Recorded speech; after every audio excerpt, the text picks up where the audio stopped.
5 తలలున్నటువంటి బ్రహ్మ, 5 తలలున్నటువంటి శివుడు. 5 తలలున్నటువంటి బ్రహ్మ 4 తలకాయలతో ఎందుకున్నాడు? 5వ తలకాయ ఎక్కడికి పోయింది తెలుసుకుందామా? బ్రహ్మ 5 తలకాయలతో పుడతాడు.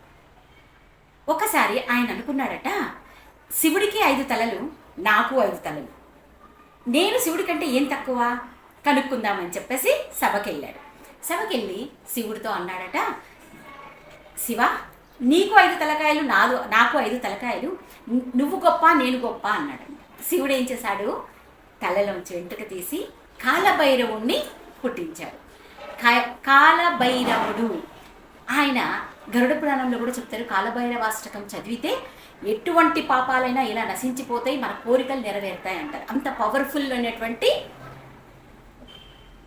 కాలభైరవుడిని పుట్టించాడు. ఆ కాలభైరవుడు ఏం చేశాడు? గబుక్కున వెళ్ళిపోయి బ్రహ్మ యొక్క తలల మీద నిలబడి ఒక తలని ఇలా తుంపేశాడు, గిల్లేశాడు. అప్పుడు బ్రహ్మకి 4 తలలు అయిపోయాయి. బ్రహ్మకు అర్థమైపోయింది, ఒక్క తలని ఇలా గిల్లేశాడు, తర్వాత నెక్స్ట్ తలల వైపు వస్తాడన్న అర్థమైపోయి వెంటనే ఏం చేశాడు? ఇలాగా అమ్మవారిని చూశాడు. అమ్మవారు 4 చేతులతో ఉంటారు. ఆవిడ చేతిలో కమలం ఉంటుంది. ఆయన ఏం చెప్తాడో అమ్మవారికి, అమ్మా, నీ తామరంలో నుంచి పుట్టినటువంటి వాడని నేను, నన్ను రక్షించాల్సిన బాధ్యత నీదే.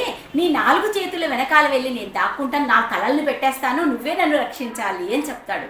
అలా అమ్మవారు రక్షించగా బ్రహ్మకి 4 తలలు మిగిలాయి.